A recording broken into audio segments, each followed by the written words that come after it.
ಆತ್ಮೀಯ power TV ವೀಕ್ಷಕರೇ, social ಮೀಡಿಯಾನ ಕೆಟ್ಟದಾಗಿ ಬಳಸ್ಕೊಂಡ್ರೆ ಏನಾಗಬಹುದು ಅನ್ನೋದಕ್ಕೆ ರೇಣುಕಾಸ್ವಾಮಿ ಈಗ ಬೆಸ್ಟ್ ಎಕ್ಸಾಂಪಲ್ ಆಗ್ತಾರೆ. ಅದೇ ರೀತಿ ಕಾನೂನನ್ನು ಕೈಗೆತ್ಕೊಂಡ್ರೆ ಏನಾಗ್ತದೆ ಅನ್ನೋದಕ್ಕೆ ದರ್ಶನ್ ಅಂಡ್ ಗ್ಯಾಂಗ್ ಪ್ರತ್ಯಕ್ಷ ಸಾಕ್ಷಿ ಆಗುತ್ತೆ.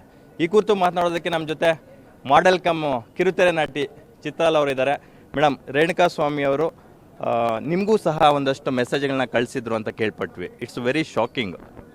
ಯಾ ಸರ್, ದ ಹಿಂದೂ ಪೇಪರ್ ಆ ಒಂದು ವ್ಯಕ್ತಿಯ ಅಕೌಂಟ್ ಫೇಕ್ ಅಕೌಂಟ್ ಈ ಒಂದು ಹೆಸರಲ್ಲಿದೆ, ಗೌತಮ್ _KS 1990 ಅಂತ ಹೇಳಿದಾಗ ಆ ವಿಷಯನ ನಾನು ಎಲ್ಲೋ ನೋಡಿದಾಗ ಸ್ಕ್ರಾಲ್ ಮಾಡ್ತಿರ್ಬೇಕಾದ್ರೆ ನೋಡಿದ್ದು. ನನ್ನ ಫಾಲೋವರ್ಸಲ್ಲಿ ಏನಾದರೂ ಇದ್ದಾರಾ ಅಂತ ಚೆಕ್ ಮಾಡಿದೆ, ಇಲ್ಲ, ಬಟ್ ಬ್ಲಾಕ್ ಲಿಸ್ಟಲ್ಲಿ ಇದ್ದಾರೆ.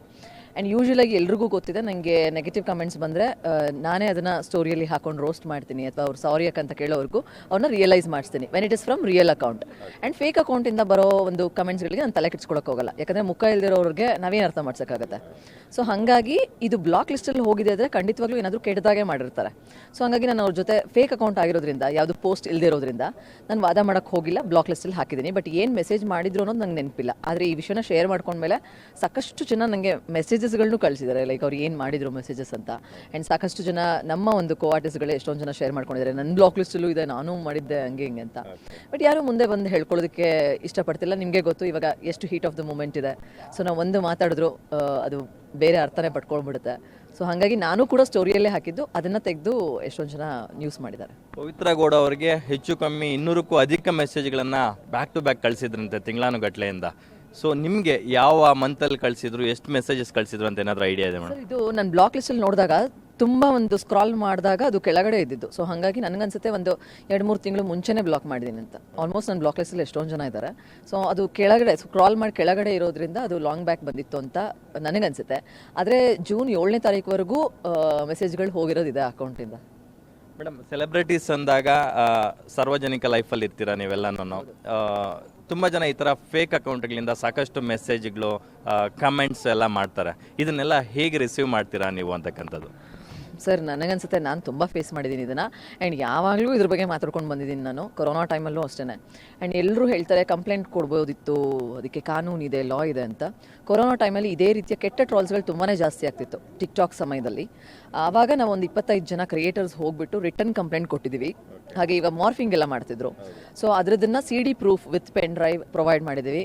DCP ಅವ್ರನ್ನ ಮೀಟ್ ಮಾಡಿದ್ದೀವಿ. ಬಟ್ ಯಾವುದೇ ರೀತಿ ಆ್ಯಕ್ಷನ್ ನಮಗೆ ಸಿಗಲಿಲ್ಲ ಸರ್. ರಿಟರ್ನ್ ಕಂಪ್ಲೇಂಟ್ ಅಷ್ಟು ಜನ ಟೀಮಲ್ಲಿ ಕೊಟ್ಟರು. ಅದಾದಮೇಲೆ ಈಗ ಮಾರ್ಚ್ 13ನೇ ತಾರೀಕು ನಾನು ಬಸವೇಶ್ವರನಗರದ ಸೈಬರ್ ಕ್ರೈಮಲ್ಲಿ ಯಾವುದೋ ಒಂದು ಮಹಿಳೆ ಪ್ಯಾರಾಗ್ರಾಫ್ ಕಟ್ಲೆ ನನಗೆ ಕಮೆಂಟ್ ಮಾಡ್ತಾಯಿದ್ರು, ಎಲ್ಲ ನನ್ನ ಒಂದು ವೈಯಕ್ತಿಕ ವಿಚಾರಗಳನ್ನ.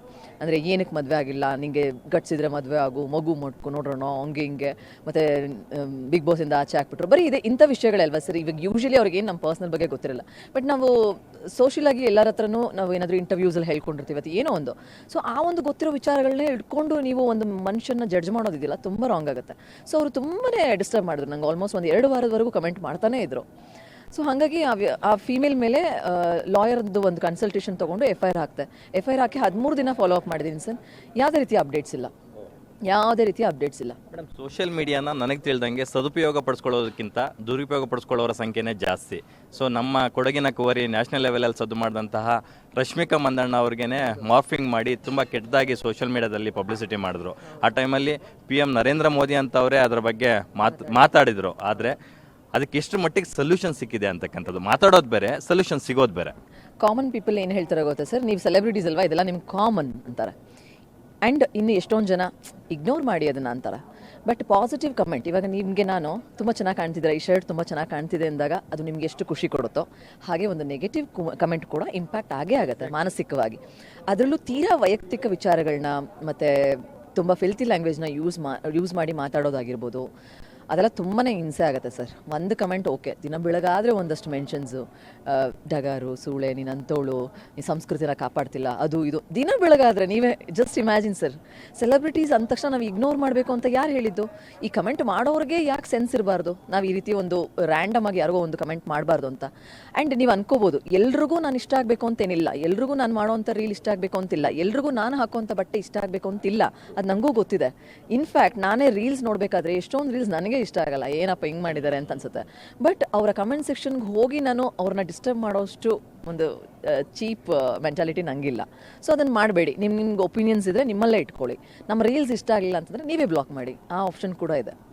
ಬಹುಶಃ ಎಲ್ಲರೂ ನಿಮ್ಮ ಥರ ಇಗ್ನೋರ್ ಮಾಡಲ್ಲ, ನಿಮ್ಮ ಥರ ಅಲ್ಲ, ನಿಮ್ಮ ಥರ ಯಾರೂ ಇಗ್ನೋರ್ ಮಾಡಲ್ಲ.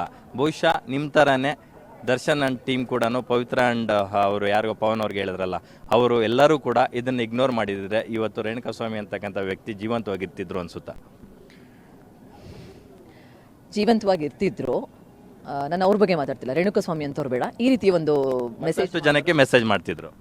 ಈ ರೀತಿ ಒಂದು ಮೆಸೇಜ್ ಮಾಡೋರು ಇನ್ನೂ ಇರ್ತಿದ್ದಿದ್ರೆ ಅಥವಾ ಇದ್ದಿದ್ರೆ ಅಥವಾ ವಾಟ್ ಎವರ್, ಈ ರೀತಿ ಮೆಸೇಜ್ ಮಾಡೋರ ಬಗ್ಗೆ ಹೇಳ್ತಾ ಇದ್ದೀನಿ, ಇಲ್ಲಿಗೆ ನಾನು ರೇಣುಕಾಸ್ವಾಮಿ ಅವ್ರ ಬಗ್ಗೆ ಮಾತಾಡ್ತಿಲ್ಲ. ಸೊ ಈ ರೀತಿ ಮೆಸೇಜ್ ಮಾಡೋರು, ಇವರು ಯಾವುದಾದ್ರೂ ಒಂದು ಫೀಮೇಲ್ಗೆ ಮೆಸೇಜ್ ಮಾಡಿದಾಗ ಅವರ ಒಂದು ಮೈಂಡ್ ಸೆಟ್ ವೀಕ್ ಇದ್ದಾಗ ಅವ್ರೇನಾದ್ರು ಸೂಸೈಡ್ ಮಾಡ್ಕೊಂಡ್ರು ಏನು ಮಾಡ್ತೀರಾ? ಈಗ ಇವರು ರೀಲ್ಸ್ ನೋಡ್ಬಿಟ್ಟು ಮೆಸೇಜ್ ಮಾಡಿರ್ತಾರೆ, ಪಾಪ ಕ್ರಿಯೇಟರ್ ಪ್ರೆಗ್ನೆಂಟು ಆಗಿರ್ಬೋದು ರೀಲ್ಸ್ ಮಾಡೋರು. ಆವಾಗ ಅವ್ರಿಗೆ ಪ್ರೆಗ್ನೆನ್ಸಿಗೆ ಪ್ರಾಬ್ಲಮ್ ಆಗುತ್ತಲ್ವಾ ಇವ್ರ ಮೆಸೇಜಿಂದ ಡಿಸ್ಟರ್ಬ್ ಆದರೆ, ಇವ್ರ ಕಮೆಂಟಿಂದ ಡಿಸ್ಟರ್ಬ್ ಆದರೆ. ನನಗೇನು ಅನಿಸುತ್ತೆ ಗೊತ್ತಾ ಸರ್, ನೆಗೆಟಿವ್ ಕಮೆಂಟ್ಸ್ನ ಇಗ್ನೋರ್ ಮಾಡಿ ಅಂತಾರಲ್ಲ ಸರ್, ಇಗ್ನೋರ್ ಮಾಡಬಾರ್ದು ಸರ್. ನಮ್ಮ ಮನೆ ಬಾಡಿಗೆ ನಾವು ಕಟ್ತೀವಿ, ನಮ್ಮನ್ನು ನಾವು ಊಟ ಮಾಡ್ತಾ ಇದ್ದೀವಿ, ನಮ್ಮ ಬಟ್ಟೆ ನಾವು ಹಾಕೋತಾ ಇದ್ದೀವಿ, ನಮ್ಮ ತಂದೆ ತಾಯಿ ನಮಗೆ ಕೇಳೋ ಹಕ್ಕಿರುತ್ತೋ ಹೊರತು ಅಥವಾ ಬೋಧನೆ ಮಾಡೋ ಒಂದು ಸಜೆಷನ್ ಕೊಡೋ ಹಕ್ಕಿರುತ್ತೋ ಹೊರತು ಇನ್ಯಾರಿಗೂ ಇರಲ್ಲ ಸರ್. ಆ್ಯಂಡ್ ಇಗ್ನೋರ್ ಮಾಡಬಾರ್ದು ಸರ್. ಆ್ಯಂಡ್ ಈ ಕಮೆಂಟ್ ಮಾಡೋರಿಗೆ, ಕೆಟ್ಟದಾಗಿ ಕಮೆಂಟ್ ಮಾಡೋರಿಗೆ, ಹೆಣ್ಮಕ್ಳದ್ದು ಒಂದು 1/4 ಇಂಚು ಚರ್ಮ ಕಾಣಿದ ತಕ್ಷಣ ಏನೇನೋ ಅಂದ್ಕೊಳ್ಳೋರಿಗೆ ನಾನು ಹೇಳೋದು ಒಂದೇ ಪ್ರಶ್ನೆ, ಇದು ಆನ್ಲೈನ್ ರೇಪ್ ಇದ್ದಂಗೆ ಸರ್. ಮಾನಸಿಕವಾಗಿ ಯಾವುದೋ ಮೂಲೆಯಲ್ಲಿ ಕೂತ್ಕೊಂಡು ನಿಮ್ಮ ಬೆರಳುಗಳನ್ನ ಬಳಸ್ಕೊಂಡು ಏನೋ ಒಂದು ಕೆಟ್ಟ ಕಮೆಂಟ್ನ ಮಾಡಿಬಿಟ್ಟು ಇನ್ನೊಬ್ಬರಿಗೆ ಮಾನಸಿಕವಾಗಿ ರೇಪ್ ಮಾಡೋದು ಅಂತ ಹೇಳ್ಬೋದು sir. Negative comments and negative messages are nothing but online rape ಅಂತಲೇ ಹೇಳ್ಬೋದು ಸರ್. ಈ ಅಂದರೆ ಟೆಕ್ನಾಲಜಿ ಇಂಪ್ರೂವೈಸ್ ಆಗ್ತಿದ್ದಂಗೆ ಅದನ್ನು ಎಷ್ಟು ಜನ ದುರ್ಬಳಕೆ ಮಾಡ್ಕೊತಿದ್ದಾರೆ ಅಂತ ನಾವು ನೋಡ್ತಿದ್ದೀವಿ. ಅದು ಅತಿರೇಕಕ್ಕೆ ಹೋದಾಗ ಈ ಥರದ ಒಂದು ಘಟನೆಗಳು ನಡೆಯುತ್ತೆ ಅನ್ನೋದು ರೇಣುಕಾಸ್ವಾಮಿ ಪ್ರಕರಣದಿಂದ ನಮಗೆ ಎಲ್ಲರಿಗೂ ಮನದಟ್ಟಾಗಿದೆ. ಇದು ಇಟ್ ಲೀಡ್ಸ್ ಟು ಅಂದರೆ ಮುಂದಿನ ನೆಕ್ಸ್ಟ್ ಲೆವೆಲ್ ಏನಾಗ್ಬೋದು ಅಂತ. ಅಂದರೆ ಸರ್ಕಾರ ಈಗಲಾದರೂ ಎಚ್ಚೆತ್ಕೊಂಡು ಈ ಥರದ ಫೇಕ್ ಐಡಿಗಳನ್ನು ಫಿಲ್ಟರ್ ಮಾಡುವಂಥದ್ದು, KYC ಅಟ್ಯಾಚ್ ಮಾಡುವಂಥದ್ದು ಏನಾದರೂ ಮಾಡೋ ಚಾನ್ಸಸ್ ಇದೆ ಅನಿಸುತ್ತಾ? ಸರ್ ದಯವಿಟ್ಟು ಸೈಬರ್ ಕ್ರೈಮ್ ಅವರು ಇವಾಗಲಾದರೂ ಎಚ್ಚೆತ್ಕೊಂಡು ರಿಫಾರ್ಮ್ ಆಗಬೇಕು ಸರ್. ಯಾರಾದರೂ ಈ ರೀತಿಯ ಒಂದು ಕಮೆಂಟ್ ಮಾಡಿದಾಗ ನಿಮಗೆ IT ಆ್ಯಕ್ಷನ್ಸ್ಗಳೆಲ್ಲ ಯಾರಿಗೂ ಗೊತ್ತಿಲ್ಲ ಸರ್. ಇದಕ್ಕೂ ಕೂಡ IT ಆ್ಯಕ್ಟ್ ಇದೆ, ಸೋಷಿಯಲ್ ಮೀಡಿಯಾಗೂ ಅಂತಲೇ ಒಂದಷ್ಟು ಲಾ ಇದೆ. ನೀವು ಪ್ರೈವೇಟ್ ಪಾರ್ಟ್ಸ್ಗಳನ್ನ ಪದಗಳನ್ನ ಬಳಸಿದ್ರೆ ಅದಕ್ಕೆ ಒಂದು IPS ಸೆಕ್ಷನ್ ಇದೆ. ಸೊ ಇದೆಲ್ಲ ಯಾರಿಗೂ ಗೊತ್ತಿಲ್ಲ ಸರ್. ನನಗೂ ಗೊತ್ತಿಲ್ಲ, ನೀವು ಸ್ವಲ್ಪ ಎಕ್ಸ್ಪ್ಲೇನ್ ಮಾಡಿ ಪ್ಲೀಸ್. ಖಂಡಿತವಾಗ್ಲೂ ಸರ್. ಇವಾಗ ನೀವು ನಮ್ಮ ಪ್ರೈವೇಟ್ ಪಾರ್ಟ್ಸ್ಗಳು ಬಗ್ಗೆ ನೀವು ಯೂಸ್ ಮಾಡಿ ಕಮೆಂಟ್ ಮಾಡಿದ್ರೆ ಅದಕ್ಕೊಂದು ಸೆಕ್ಷನ್ ಇದೆ. ಅಥವಾ ಈ ಸೂಳೆ, ಡಗಾರು ಈ ರೀತಿಯ ವರ್ಡ್ಸ್ಗಳು ಯೂಸ್ ಮಾಡಿದ್ರೆ ಫಿಲ್ತಿ ಲ್ಯಾಂಗ್ವೇಜ್ನ, ಅದಕ್ಕೊಂದು ಸೆಕ್ಷನ್ ಇದೆ.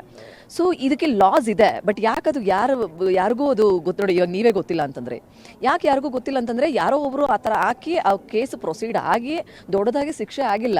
ಈಗ ಯಾರಾದರೂ ಕಮೆಂಟ್ ಮಾಡೋರು ಒಂದು 3 ತಿಂಗಳು ಜೈಲಲ್ಲಿ ಇದ್ಬಿಟ್ಟು ಬಂದರು, ಆ ವಿಡಿಯೋ ವೈರಲ್ ಆದರೆ ಯಾವನು ಕಮೆಂಟ್ ಮಾಡಲ್ಲ ಸರ್. ಅದು ನನ್ನಿದು.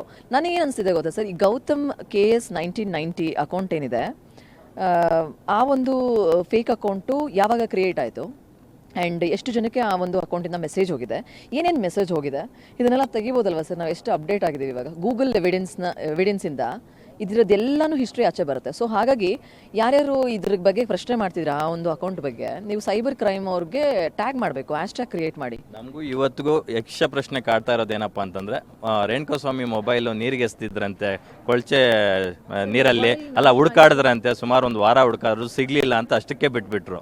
ಅದನ್ನ ಹುಡ್ಕೋ ಬದಲು ನೀವು ಹೇಳ್ದಂಗೆ ಅವ್ರ ಅಕೌಂಟ್ಗೆ ಹೋಗ್ಬಿಟ್ಟು ಸೈಬರ್ ಕ್ರೈಮ್ ಥ್ರೂ ಎಲ್ಲ ತೆಗಿಸ್ಬೋದಲ್ವಾ ಅಂತಕ್ಕಂಥ. ರೇಣುಕಾಸ್ವಾಮಿಯ ಮೃತದೇಹವನ್ನು ತಿಂದ ನಾಯಿ ಸಿಕ್ಕಿದೆ, ಮೊಬೈಲ್ ಸಿಕ್ಕಿಲ್ಲ ಅಂದರೆ ಏನು ಹೇಳೋಣ ಸರ್?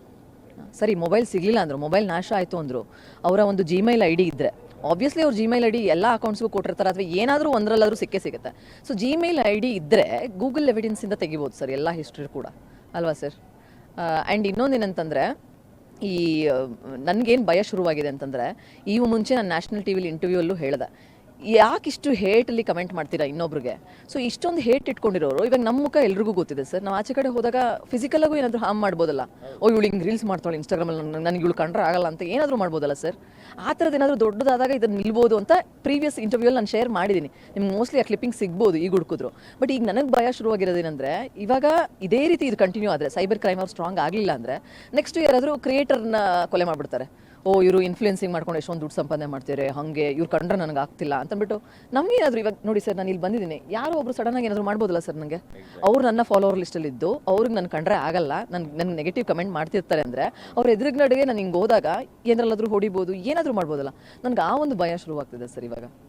ಸೊ ಓವರಾಲ್ ಈ ಪ್ರಕರಣದಿಂದ ಇನ್ನಾದ್ರೂ ಇದೊಂದು ಎಚ್ಚರಿಕೆ ಗಂಟೆಯಾಗಿ ಪರಿಣಮಿಸುತ್ತೆ ಅಂತ ಅನಿಸ್ತಿದ್ಯಾ ನಿಮಗೆ? ನೀವೇ ನೋಡಿದ್ರೆ ಇವಾಗ ಎಲ್ಲ ಎಷ್ಟೊಂದು ಜನ ಆರ್ಟಿಸ್ಟ್ಗಳು ಇದ್ರ ಬಗ್ಗೆ ಮಾತಾಡ್ತಿದ್ದಾರೆ, ನೆಗೆಟಿವ್ ಕಮೆಂಟ್ಸ್ ಬಗ್ಗೆ ಮಾತಾಡೋದು ಶುರುವಾಗಿದೆ. ನಂಗೆ ತುಂಬ ಖುಷಿ ಆಗ್ತಿದೆ ಇದ್ರ ಬಗ್ಗೆ ಮಾತಾಡೋದು, ಎಲ್ಲರೂ ಮಾತಾಡ್ತಿದ್ದಾರೆ ಅಂತ. ಯಾಕಂದ್ರೆ ಯಾವಾಗಲೂ ನಾನೇ ಬಾಯ್ ಬಡ್ಕೋತಾ ಇದ್ದೆ, ಇವಾಗ ಎಲ್ಲರೂ ಮಾತಾಡೋದಕ್ಕೆ ಶುರು ಮಾಡಿದ್ದಾರೆ. ಆಗಬೇಕು ಸರ್, ಮಾತಾಡೋದು ಇಂಪಾರ್ಟೆಂಟ್ ಅಲ್ಲ, ಅದಕ್ಕೆ ಸೊಲ್ಯೂಷನ್ ಸಿಗಬೇಕು ಅನ್ನೋದು ನಮ್ಮ ಇಂಟೆನ್ಷನ್. ನಾನು ಅಗ್ನಿಶ್ರೀಧರ್ ಅವರ ಒಂದು ಇಂಟರ್ವ್ಯೂ ನೋಡಿದೆ. ಅವರು ಸಿದ್ದರಾಮಯ್ಯ ಅವರಿಗೆ ಮುಟ್ಸಿದ್ದಾರೆ ಈ ವಿಷಯನ, ರಿಫಾರ್ಮ್ ಆಗಬೇಕು ಸೈಬರ್ ಕ್ರೈಮು, ಇದಕ್ಕೊಂದು ಲಾ ಬರಬೇಕು, ಯಾರಾದರೂ ನೆಗೆಟಿವ್ ಕಮೆಂಟ್ ಮಾಡಿದ್ರೆ ಅವ್ರು ಒಂದಷ್ಟು ದಿನ ಜೈಲಲ್ಲಿ ಇರ್ತಾರೆ ಅನ್ನೋದು ಆಗಬೇಕು ಅಂತ ಹೇಳ್ತಿದ್ದಾರೆ. ಸೊ ಆಗಲಿ ಸರ್, ಬೇಗ ನಮ್ಗೆಲ್ರಿಗೂ ನೆಮ್ಮದಿ. ಥ್ಯಾಂಕ್ ಯು ಮೇಡಮ್, ನೀವು ಬಯಸ್ದಂಗೆ ನಾವು ಬಯಸ್ದಂಗೆ ಅದಾದರೆ ತುಂಬ ಜನಕ್ಕೆ ಒಳ್ಳೇದಾಗುತ್ತೆ ಅಂತ ಬಯಸ್ತೀವಿ. Thank you. ಇದಿಷ್ಟು ಚಿತ್ರರಂಗಸ್ವಾಮಿ ಅವರ ಮನದಾಳದ ಮಾತುಗಳಾಗಿತ್ತು. ಕ್ಯಾಮ್ರಾ ಪರ್ಸನ್ ನವಾಜ್ ಜೊತೆ ಲಕ್ಷ್ಮೀನಾರಾಯಣ್, ಪವರ್ ಟಿವಿ, ಬೆಂಗಳೂರು.